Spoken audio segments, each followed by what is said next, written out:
Ladies and gentlemen, good morning and welcome to the St Katharine Docks Classic Boat Festival 2021.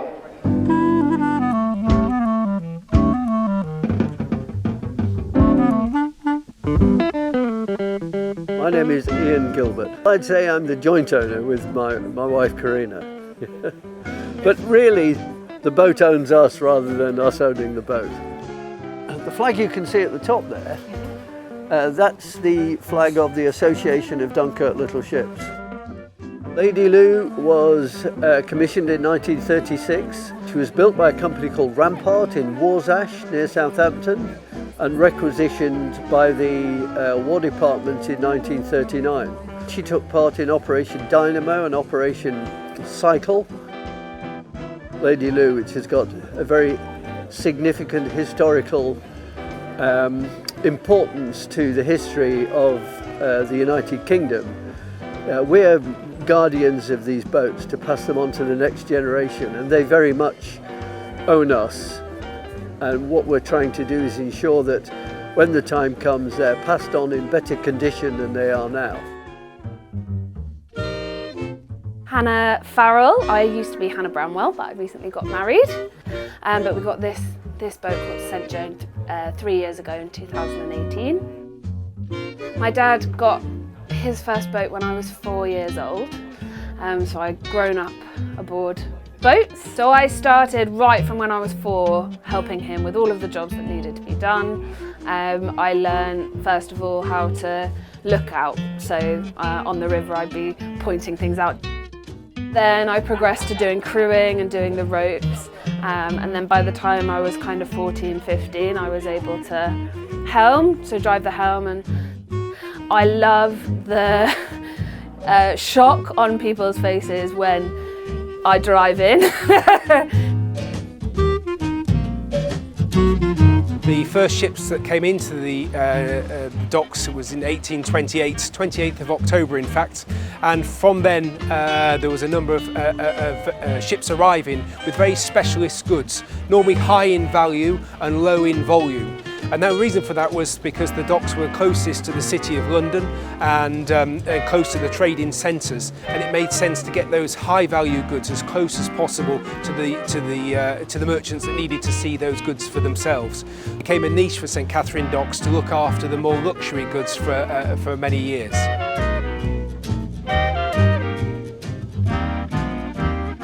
I'm Andy Jenkinson, and one of the co-owners of Glitterwake, a 1937 Norfolk Broads cruiser.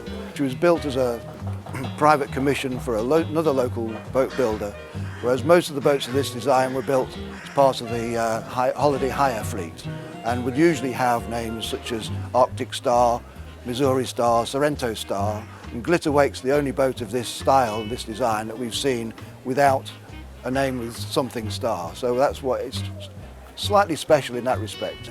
Names are important in a lot of ways. I mean, they mean some things often to the owners that give them the names.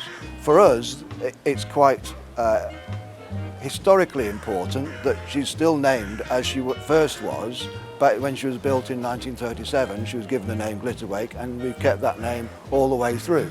You know, we're proud that she's got the name she was given when she was first made and first put on the water.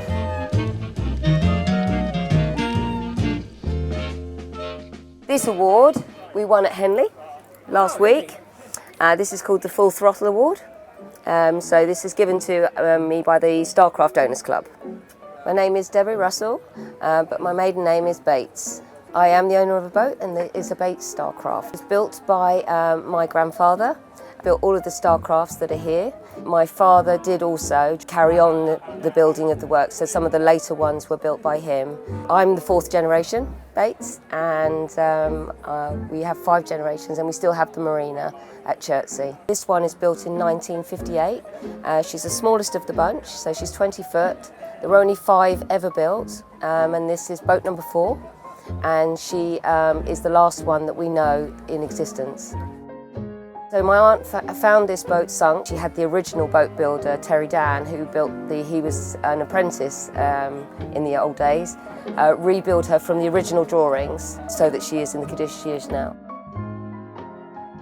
there's something magical about these boats, and that's why they're so important to us, and that's why we strive so hard to keep them going and keep them alive. And it's purely, it's almost an addiction. But yeah, we pinch. I get on this boat and I pinch myself. I really do. Yeah.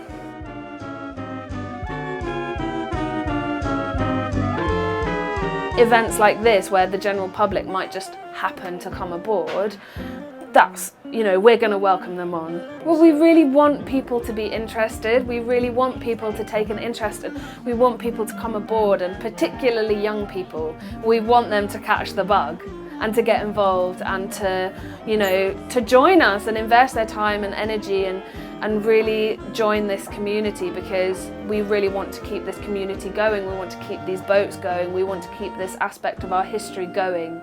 It's so important for so many of us, and I know that if more people knew about it, they would get involved, because why wouldn't you?